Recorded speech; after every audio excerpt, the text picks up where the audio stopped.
machine dans laquelle voyage notre vaisseau spatial.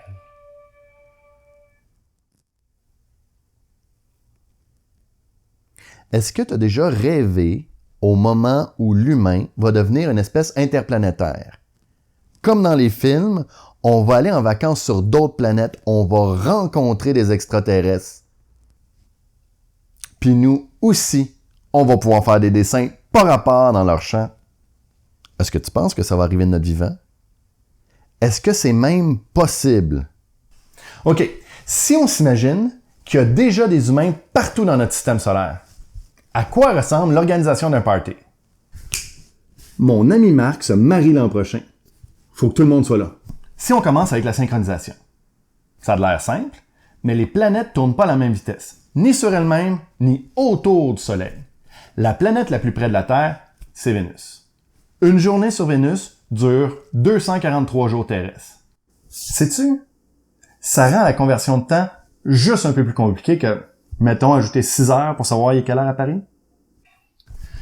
Évidemment, c'est impossible de vivre à la surface de Vénus. Il fait 462 degrés Celsius, puis il pleut de l'acide sulfurique. Mais mon ami Vincent, lui, il s'en fout. C'est pas vrai. C'est moi qui l'ai fait vivre sur Vénus. Mais c'est juste pour les besoins de l'histoire. La communication avec Vincent, c'est pas aussi simple que sur Terre.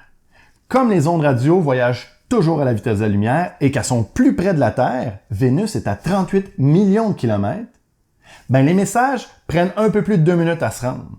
Pour faire l'aller-retour, c'est 4 minutes et demie. Pour organiser son retour sur Terre, ça va pas être simple. Faut d'abord attendre que l'orbite des deux planètes soit alors plus près. Tu vois comme ici. Ça arrive une fois à tous les 18 mois. Et le voyage dure 4 mois. Bonjour la spontanéité. Mais pour Paul qui vit sur Pluton, c'est encore pire. Paul, Pluton, Vincent, Vénus, hein? Bon, ok, oublie ça.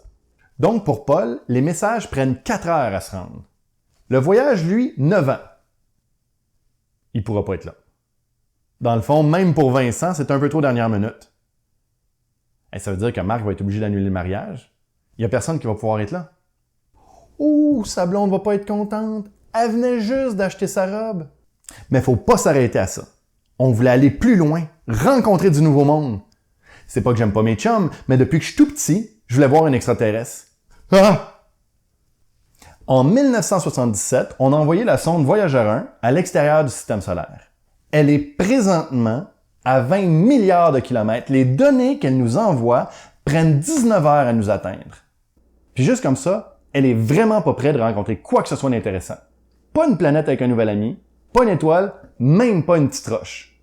Elle a donc déjà voyagé pendant près de 40 ans. Mais ça va encore lui prendre 40 000 ans pour s'approcher d'une autre étoile. Bon, peut-être que voyager au travers les étoiles, c'est pas à notre portée. Mais dans le fond, c'est juste parce qu'on n'a pas encore la technologie pour voyager plus vite. On va améliorer notre vitesse, puis tout va s'arranger. La vitesse la plus rapide de l'univers, c'est la vitesse de la lumière. Je l'ai. On va s'imaginer que j'ai un ami qui travaille pour la NASA. Il se prépare à faire un voyage dans l'espace à bord d'un vaisseau à la fine pointe de la technologie. J'irai pas dans les détails, mais pour ce qui nous intéresse, il voyage à la vitesse de la lumière. Oui, je sais. C'est impossible de voyager à la vitesse de la lumière. Mais pour les besoins de notre histoire, il voyage tellement près de la vitesse de la lumière que nous, on fera pas la différence. Ils ont reçu un signal qui venait d'une étoile pas très loin de chez nous. On sait pas c'est quoi, on sait juste que c'est pas dû à un phénomène naturel. On a donc envoyé des astronautes pour enquêter sur la source du signal. L'étoile en question est à 1000 années-lumière de chez nous. À l'échelle cosmique, c'est l'équivalent du coloc qui est dans la pièce d'à côté. Le message a donc été envoyé il y a 1000 ans. Quand on va arriver sur place, ça va faire 2000 ans. Ouf! J'espère qu'ils sont patients, parce que moi, j'ai déjà été boudé pour un délai de réponse pas mal plus court que ça. Tu dois t'imaginer qu'après 1000 ans de voyage dans l'espace, mon ami a eu le temps de mourir? Ben non. Comme il voyageait à la vitesse de la lumière, ben pour lui, le voyage a été instantané. Mais ça, on s'en reparlera une autre fois. Si on regarde le problème sous un autre angle, notre galaxie a un diamètre d'environ 100 000 années-lumière. Ce qui veut dire que si on veut aller visiter d'autres systèmes, la grande majorité serait à une distance beaucoup plus grande que celle qu'on peut parcourir en une vie humaine. Du moins, si on veut revenir auprès des gens qu'on a laissés derrière. Et ça, peu importe la vitesse à laquelle on voyage.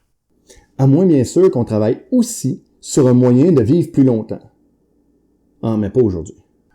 Tu te rappelles bien que je parle de notre galaxie.